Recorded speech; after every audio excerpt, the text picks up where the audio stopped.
گلی چارو کا یک کسانی ہوشتا چتن ما پداش میں مساری میں گمبراداری کن گئے بانوک نرگس بلوچ صاحبہ ارچی میں زال بولا میں گوارا میں ماتا آئے اگر پروگرام اچارگا مازانا کیا بعض چیز ہیل کنگا اور گندناوتی مقصد آبی اپنانگا کہ آبتی زندہ ہنچو گوازینا کہ بانو کا گوازین تھا.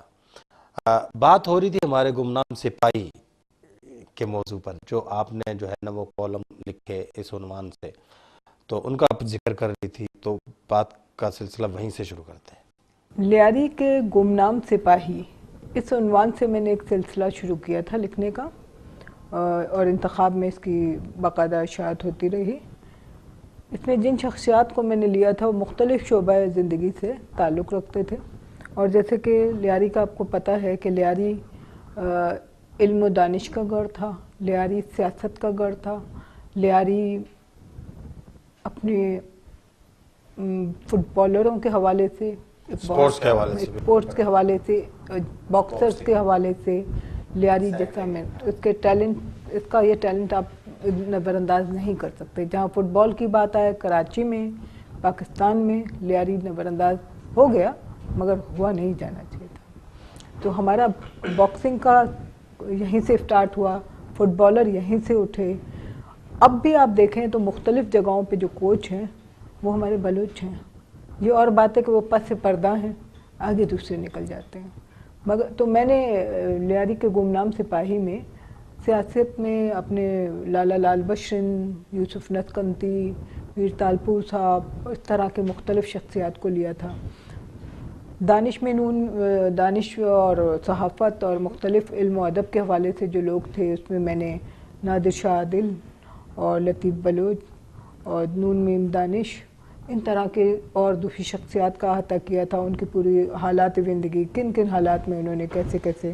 اور آپ یقین کریں کہ ان کے ساتھ جب میں گھنٹوں بیٹھتی تھی اور یہ سب چیزوں پہ بات ہوتی تھی، خصوصاً یوسف نتکنتی کو میں کہوں گی، لالا لال بشرن کو میں کہوں گی کہ وہ تو ایک یونیورسٹی تھے، اپنی ذات میں ایک انجمن تھے، اور ان کے ساتھ ہی ان کی تاریخ ختم نہیں ہوئی ہے، ان کے شاگرد آج بھی موجود ہیں.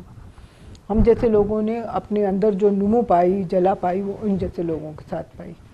تو اس کے علاوہ پھر یہ فٹ بالرز کے، مختلف فٹ بالرز کے جو اس وقت کے ہیروز تھے ان کا میں نے انٹرویو کیا، اور یہ سب لیاری میں، کیونکہ یہ ایسے لوگ تھے کہ جنہوں نے اپنے وقت میں بڑے بڑے کام کیے اور اپنے وقت کے ہیرو تھے لیکن نظر انداز تھے، پس پردہ تھے. تو ہم نے دیکھا کہ یہ ایک پلیٹ فارم ہے ہمارے پاس انتخاب، جو ان کی شخصیات کا احاطہ کر کے اپنے ینگ جوانوں کے سامنے لا سکتا ہے کہ دیکھو ہمارے اجداد کیا تھے اور ہمیں اپنے راستے، اپنے سمت کو کیسے کرنا ہے. اس کے علاوہ بلوچستان، کراچی میں میرے خاص طور سے سیاست کے حوالے سے بات کرتے ہیں، انسانیت کے حوالے سے بات کرتے ہیں، تو سردار شیرباز مزاری صاحب کے ساتھ میری بہت زیادہ نیند و نیاز رہی. اور سردار شیرباز مزاری پر بھی میں نے ایک سلسلہ شروع کیا تھا کہ ان کے پاس جو معلومات تھیں بلوچستان کے حوالے سے، کراچی کے حوالے سے، لیاری کی پرسنالٹیز کے حوالے سے، لیاری کی ترقی اور اس کی بدحالی کے حوالے سے، اور لیاری کے اندر جو گندا سیاسی کھیلا گیا اس کے حوالے سے، سردار شیرباز مزاری کے ساتھ میری 40 سیٹنگوں ہوئی تھی اور 40 قسطوں پر مشتمل ان کا میں نے اپنے اخبار میں انٹرویو چھاپا تھا. بلوچستان کی مختلف شخصیات کو جب ہم لیاری کے گمنام سپاہی سے ہٹتے ہیں تو یہ بلوچستان کی وہ شخصیات ہیں جن کا کسی نہ کسی حوالے سے، جنہوں نے جو گرو ہوئے لیاری سے، جن کی سیاست، جن کی جڑیں لیاری، ہاں، کہ ان کا پہلا جو جلسہ ہوا سیاسی طور سے اور دوسری چیزیں وہ لیاری سے ہوئیں. تو میں نے اس وقت کے بہت زیادہ میری سیٹنگ رہی اپنے سردار عطا اللہ منگل سے، مختلف حوالوں سے رہی، نواب خیر بشمری صاحب سے رہی. پھر اس کے بعد نواب خیر بشمری تو بلوچ اور بلوچستان کے حوالے سے ایک بہت بڑی ظاہر کی شخصیت ہیں، اور نواب اکبر خان بگٹی، ان کو میں لیاری کے حوالے سے تو نہیں کہوں گی لیکن وہ بھی اپنی گفتگو میں، اپنی باتوں میں لیاری اور اس کے بلوچوں کا ذکر ضرور کرتے تھے، اور وہ بھی اس کا اپنی پرسنالٹی کی بھی بہت ساری چیزوں کا کریڈٹ لیاری کو دیتے تھے. تو بہرحال نواب بگٹی صاحب سے تو آپ کو پتہ ہے کہ میں نے کافی ان کے ساتھ کام کیا اور کافی ان کے ساتھ میری وابستگی رہی. اور سردار نواب خیر بخش مری صاحب کے ساتھ بھی میں نے بہت، جب سخت وقت تھا اس وقت میں، جب یہ وہ ہو گیا تھا کہ نواب خیر بخش مری اخبارات کو انٹرویو نہیں دیتے ہیں کیونکہ وہ کہتے ہیں کہ میڈیا کو میں کہتا کچھ ہوں، چھاپتا کچھ ہے، اور جو میں کہتا ہوں وہی چھپنا چاہیے، وہ یہ نہیں کرتا ہے. تو ان کے انٹرویوز کیے اس وقت. اچھا محترمہ، ماہکان دستوں کی، میں بلوچ ہوں لیکن مجھے بھی وجہ تسمیہ سمجھ میں نہیں آیا، ذرا تھوڑا سا، یہ ویسے ہی ایک کلمی نام ہے یا اس کے پیچھے کوئی خاص بات بھی ہے، یا ماہکان نام کیوں چنا؟ ٹھیک ہے، دستوں کی کو بھی ذرا تھوڑا سا کلیریفائی کر دیجئے کہ یہ کسی قبیلے کا نام ہے یا وجہ تسمیہ کچھ اور ہے. دستوں کے ہاتھ میں پہننے والے اس کو کہتے ہیں، جس کو عورتیں بڑا محبوب رکھتی ہیں، ٹھیک ہے نا، کیونکہ عورت کو اپنا زیور عزیز ہوتا ہے. ماہکان ایک سمبالک نام کے طور سے میں نے چنا. اور ماہکان دستونکی کے کالم کے حوالے سے میں آج سے 8 سال پہلے بھی میں نے لگاتار 6-7 سال 8 سال لگاتار لکھا، جس میں میرے کالمز جو ہوتے تھے وہ ہلکے پھلکے طنزیہ انداز میں یا تھوڑا سا کچھ اس میں عام سا لب و لہجہ ہوتا تھا کہ میں معاشرے میں جو ہمارے ارد گرد جو کچھ خرابیاں یا اچھائیاں ہمیں نظر آتی تھی اس کو میں لیتی تھی. اور یہ ایک میرا کالم بہت زیادہ پسند کیا گیا یہ سلسلہ. اور میں ایک چیز بتا دوں کہ میرے کالمز اگر آپ لوگ دیکھتے ہوں گے تو میں کوشش کرتی ہوں عام فہم زبان میں لکھوں، عام بول چال میں، جو ہم، کیونکہ بہت بھاری بھاری لفظ اور بہت مشکل جو وہ ہیں وہ ہمارے لوگ سمجھ نہیں پاتے، اور اب وہ وقت بھی نہیں رہا. تو میرے شروع سے بہت آسان انداز میں اور بہت عام انداز میں تو ماہکان دستونکی کا سلسلہ ایسا تھا کہ ہم اپنے معاشرے میں، اپنے آس پاس میں، اپنے بلوچ سماج اور سوسائٹی میں، اور اپنے ایون کہ اپنی سیاسیات میں، سیاست دانوں میں، اپنے ساتھ ساتھ جو لوگ کام کرنے میں جو بھی دیکھتے تھے اس کو ہم ان مسائل کو اٹھاتے تھے. تو یہ سلسلہ بیچ میں میرا بریک ہو گیا تھا، ابھی میں نے پھر سے اس کو شروع. تو محترمہ، اگلا سوال جو ہے میرا یہ ہے کہ جو آپ کی 2 کتابیں شائع ہوئیں، پہلی تو مجھے بہت خوشی ہو رہی تھی جب میں یہاں آپ کا انٹرویو کرنے آیا تھا کہ آپ صاحب کتاب ہیں. تو کسی صاحب کتاب کا انٹرویو کرنے سے آپ کو بہت نالج ملتا ہے، اور مجھے ملا، آئی ایم ویری ہیپی. تو آپ نے 2 کتابیں لکھی، ایک تو ڈیتھ آف اے لائن، ٹھیک ہے، جو جناب اکبر بگٹی صاحب پہ ابھی آپ نے کہا کہ آپ ان کے ساتھ بڑا ٹائم گزارا، اور دوسری آپ کی کتاب تھی مادر وطن. تو ان کتابوں کی جو ہے نا وہ تحریک کیسے ہوئی، کتاب لکھنے کی طرف کیسے آئی، کالم سے کتاب تک کا سفر جو ہے یہ کیسے طے کیا آپ نے؟ حقیقت آپ صحیح کہہ رہے ہیں، کتاب تک، کالم سے کتاب تک آنے کا سفر ایک حادثاتی سفر ہے. نواب اکبر خان بگٹی اور گورنمنٹ آف پاکستان کے درمیان جو مشرف دور میں جو معاملات چل رہے تھے وہ بہت اپنی کشیدگی کے آخری حد تک پہنچ گئے تھے، اور میرا بہت زیادہ ڈیرہ بگٹی لاہور اور ادھر رہتا تھا. نواب صاحب نے آخر وقتوں میں بڑا اعتماد کیا تھا مجھ پہ، اور میں نے کوشش یہ کی تھی کہ اس معاملے کو جو بھی ہم کر سکتے ہیں وہ ہم کریں. تو مشاہد حسن صاحب چونکہ خود بھی صحافی رہ چکے ہیں، اس حوالے سے مجھے جانتے بھی تھے، تو ان کے ساتھ مل کے ہم نے بڑی کوشش کی کہ اس معاملے کو مشرف کو سمجھایا جائے کہ ٹیم. مشرف دور میں جو ہے نا جی ہاں، انفارمیشن کے میرے خیال میں وزیر بھی تھے. نہیں، وہ مشرف دور میں نہیں تھے، وہ مشرف دور میں، وہ اس دور میں تھے، نواز شریف کے پہلے دور میں تھے، منسٹر آف. اس کنگ پارٹی کا حصہ تھے. یہ چونکہ ایک کمیٹی بنائی گئی تھی چودھری شجاعت اور اس پہ مشتمل، اس کمیٹی کے رکن ہیڈ ممبر تھے مشاہد حسین، تو انہوں نے پھر اپنے ساتھ لیا تھا. تو جو میں نے وہاں حالات دیکھے کہ نواب صاحب کیا کہہ رہے ہیں اور گورنمنٹ کیا کہہ رہی ہے، نواب صاحب اور گورنمنٹ کے درمیان اصل اختلاف کیا ہے، تو مجھے یہی نتیجہ آتا تھا کہ پرویز مشرف ڈیسائیڈ کر چکا تھا کہ نواب کو مارنا ہی ہے. تو جبکہ نواب کو مارنے سے کوئی مسئلہ حل نہیں ہونا تھا اور خراب ہونا تھا، یہ اس کی سمجھ میں نہیں آ رہی تھی. اور ظاہر فوجی بندہ تھا، اپنے حساب سے ہوا بھی ہے، اس کے بعد سے اب تک وہ آگ لگی ہوئی ہے. تو بہرحال اس دوران میں جو کچھ ہوا تھا، جس دن نواب بگٹی کی ڈیتھ ہوئی، یعنی ان کو شہادت ہوئی، میں ڈیتھ نہیں کہوں، شہادت ہوئی ان کی، اور ان کو جب مارا گیا اتفاق سے اسی دن میرا رات کو ایکسیڈنٹ ہوا. جس رات کو درمیانی رات میں یہ ہوا اسی رات کو میرا آفس سے جاتے ہوئے میں آفس میں نکلی, میں نے ایک رکشہ لی اور میں اس رکشہ میں گھر کی طرف جانے لگی تو ایک گاڑی نے مجھے ہٹ کیا. مجھے رکشہ والے نے کہا بھی کہ گاڑی آپ کے پیچھے آ رہی ہے, یہ گاڑی والا ہمارے پیچھے پیچھے آ رہا ہے, کیونکہ رات کے 2 بجے بالکل کھلا وہ روڈ ہوتا ہے. پھر وہ گاڑی نے ہٹ کیا تو میرا رکشہ الٹ گیا, میں گری اور مجھے کافی چوٹیں آئیں. تو میں ہاسپٹل میں تھی تو مجھے اطلاع ملی کہ یہ واقعہ ہو گیا ہے. بس پھر مجھے نہیں پتا کہ مجھے کیا ہوا, کس طرح سے میں نے قلم اور کاغذ سنبھالا ہے.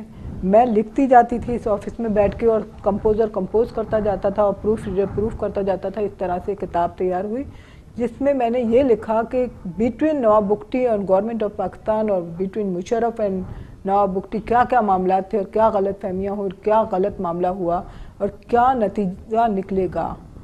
تو یہ کتاب میں نے 27 دن کے عرصے میں لکھی, پبلش ہو کے مارکیٹ میں آئی 27 دن کے اندر.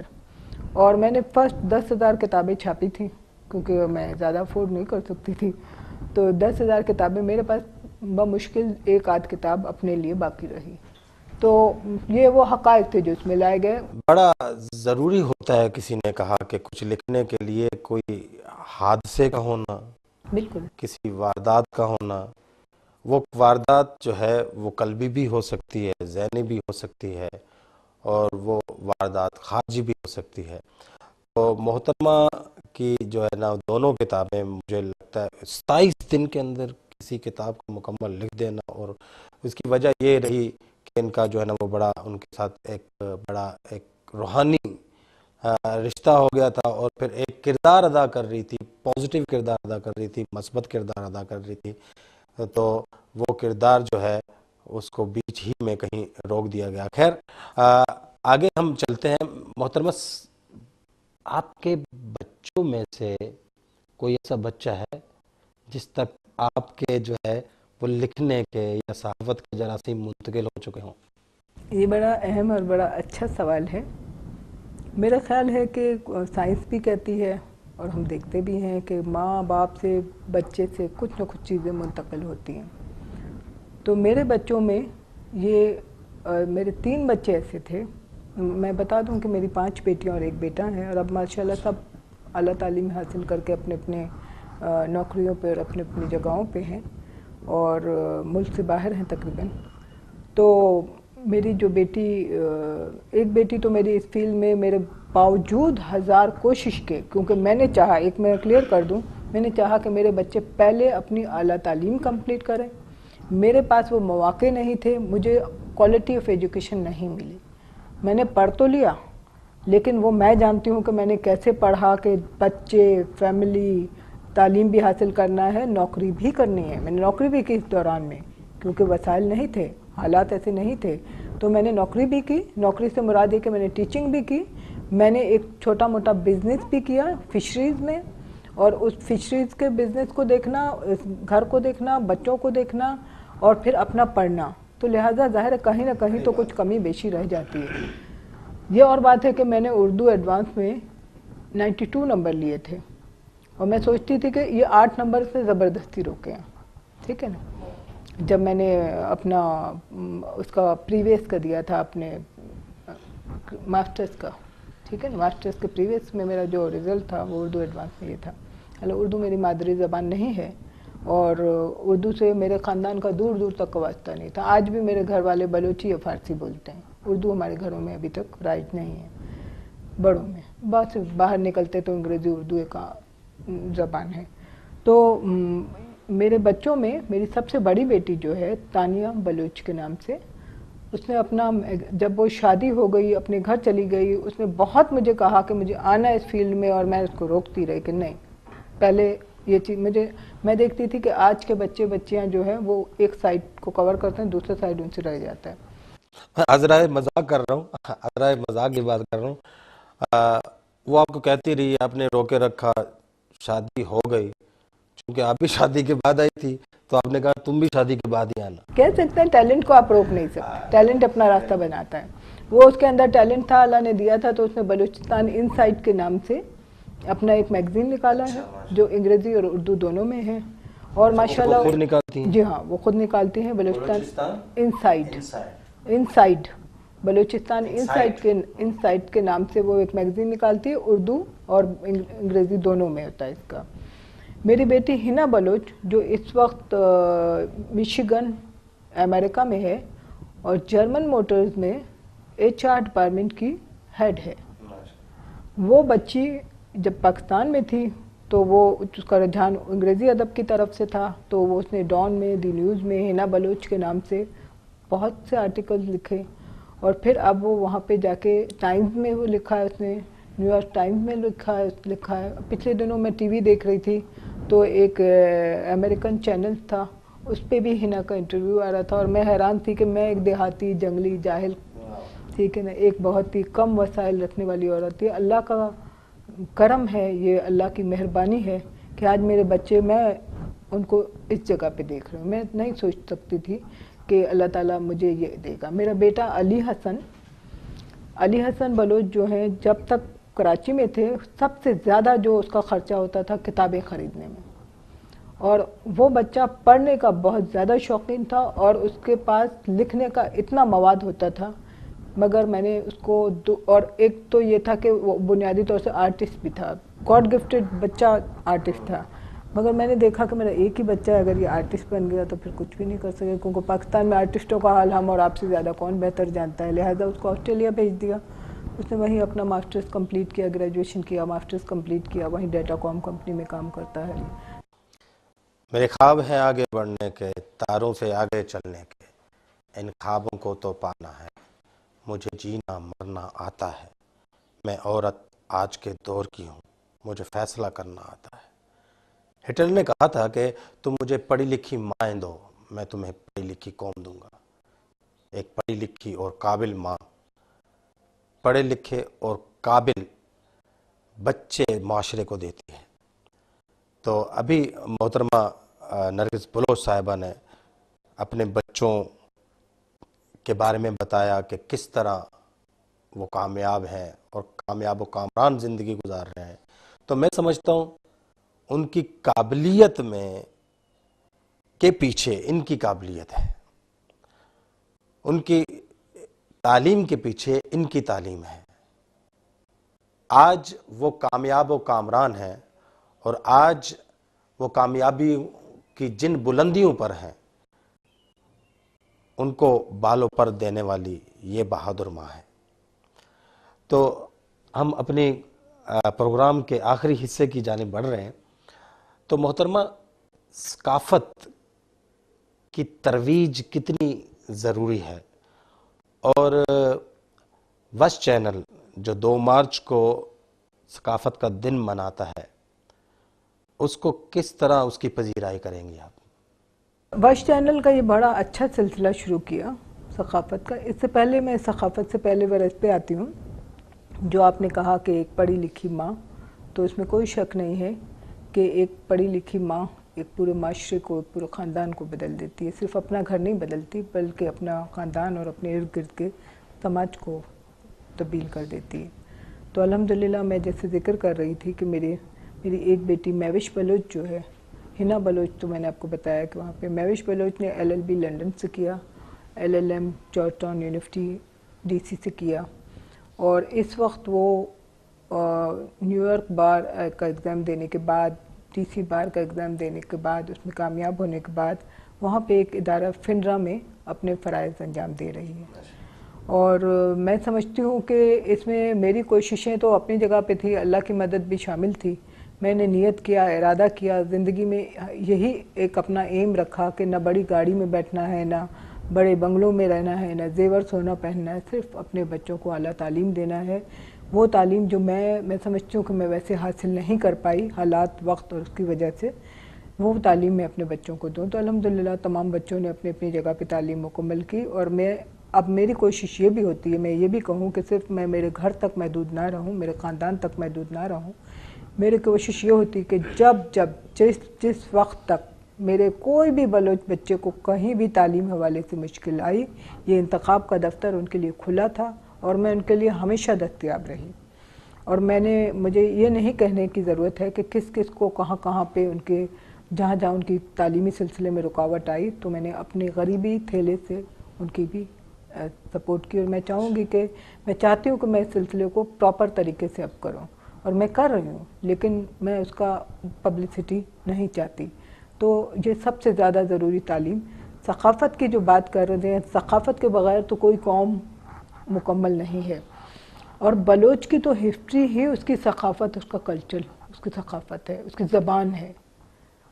زبان و ثقافت کے حوالے سے تو یہ ہے کہ زبان و ثقافت کو محفوظ کرنا، اس کو آگے بڑھانا، یہ ہمارے لیے بہت ضروری ہے۔ بلوچ کی پہچان ہی اس کی ثقافت ہے، اس کی زبان ہے، اور میرے خیال ہے کہ جتنا بڑا اثاثہ بلوچ کے پاس ہے اپنی ثقافت کے حوالے سے شاید کسی قوم کے پاس ہو۔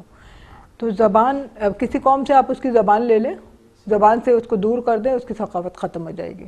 تو زبان و ثقافت باہم ایک جڑے ہوئی چیز ہیں۔ ثقافت کے حوالے سے وش چینل نے جو گزشتہ کئی سالوں سے جو انہوں نے سلسلہ شروع کیا ہے کہ وہ اس کا ایک دن مناتے ہیں، بہت شاندار، بہت خوب۔ یہ وہ کام تھا کہ جو کوئی نہیں کر پایا وہ کر رہا ہے وش چینل، اور اس میں ہم سب کو اپنا اپنا حصہ لینا چاہیے۔ اگر ہم نہیں کر سکتے، میں نرگس بلوچ بحیثیت ایڈیٹر انتخاب اس کام کو اگر نہیں کر پائی یا نہیں کر سکتی تو مجھے کوئی جھجک نہیں ہونی چاہیے کہ میں احمد اقبال کے وش چینل کے پروگرام میں اس طرح کا جو ان کے پلیٹ فارم پہ یہ پروگرام ہوتا ہے ثقافتی اس کو اجاگر کرنے کے حوالے سے، تو میں اس میں شیئر کروں۔ تو میرے خیال سے، میرے حساب سے یہ بہت ہی شاندار قسم کا وہ ہے، بڑا اچھا موقع ہے کہ ہم سب مل جل کے اس کو آگے بڑھائیں۔ بہت خوبصورت انداز میں محترمہ نرگس بلوچ صاحب نے ثقافت اور زبان کو لازم و ملزوم جس طرح کہا کہ ان کا چولی دامن کا ساتھ ہے، اگر زبان نہیں رہے گی تو ثقافت بالکل نہیں رہے گی۔ تو زبان کا بچے رہنا، زبان کا محفوظ رہنا ثقافت کے محفوظ ہونے کی نشانی ہے، اور اسی طرح انہوں نے وائس چینل کو سراہا۔ میں بھی سراہوں گا، بلکہ پوری دنیا سراہتی ہے کہ وائس چینل جو ہے وہ بلوچ ثقافت کو جو ہے نا وہ آگے بڑھانے میں بہت اہم کردار ادا کر رہا ہے۔ تو اب میں ذرا اردو سے جمپ لگا کر بلوچی کی طرف آتا ہوں۔ تو محترمہ تو چے کلو دیے میں زال بولانا، میں بلوچ زال بولانا تو چے کلو دیے تی کلو چی بھی آنے واسطہ۔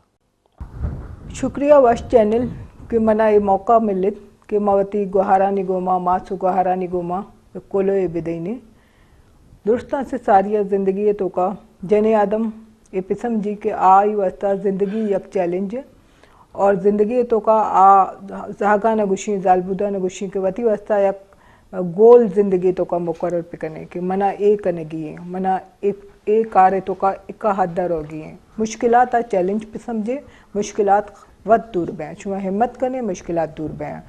یک دومی چیز ہے کہ اے تو موتی براس و گوہار درستانہ گوشی نے کہ وتی زاگانی تعلیم سر توجہ بھی دیں، کیونکہ تعلیم وقت شما دے آئینی واسطہ سہرے آئینی شما وتی زاگانا سہر مدے جائیداد مدے دیگے ہچ مدے وتی غریبی حالت تو کا وتی امیری حالت تو کا ہر پہ میں شما وسائل ہیں آئی تو کا زیادہ سے زیادہ کوشش بھی کرنے کہ زاگ تعلیم نے مگا برو آئینی تربیت بھی بیتے وقت کے قوم کے تعلیم ملی آرہ دیگے ہچ چیز نہ پروشی، ہچ چیز دور کرت نہ کا منی خیال اسے کہ ایک کلو اے پہ مست سمجھک بھی بیتے کہ زندگی یک چیلنج ہے، آرہ ہر کارے تو کا مشکلات ہستا آئی پرواہ مکنے درنہ دربے ہے، ہر فیلڈ ہے تو کا روگ لوٹے آرہ آشو میں واسطہ ممکن ہے، راہانی رکاوٹ دور بیاں اگر کوشش کریں۔ دومی چیز ہے کہ زاگانا وتی زاگانا ایجوکیشن سرا آنی تعلیم سرا آنی تربیت سرا یک چیز ہے کہ میں معاشرتوں کا بہت زیادہ آئے گئے، منشیات بہت زیادہ میں سوسائٹی تو کا مختلف حوالے سے آئے گئے، آئیے سے دور بدارے وتی زاگانا اور تعلیمی نہیں مگر بے بڑے۔ مہربانی۔ گلے چاروں کا بعض وشے میسجے بعض وشے پیغام میں بانوک نرگس بلوچ میں گساریت اور آنی خوبصورت گفتگو، خوبصورت الفاظ اردو بھی وشیں، بلوچی بھی وشیں اور میسج بھی وشیں۔ تعلیم، ایجوکیشن، تعلیم بات ضروری ہے۔ اگر مارا دیما روگی اگر مارا کامیاب بھی اگر مارا حالات مقابلہ کنگی اگر مارا ایک دنیا تو کا ایک تیز دنیا تو کا پتی جاگا بڑھانگی تو مارا تعلیم میں ننگا کے گی کبھی تعلیم ہی میں ترقی وجہ بنی انشاءاللہ. تو میں پروگرام میں بعد ختم بھی گئے ماں شمع کراچے اجازت لوٹا انشاءاللہ دے میں پروگرام مطلب وتی مہمان دار کو سوال کی بلوچا اجازت دی اللہ شمع میں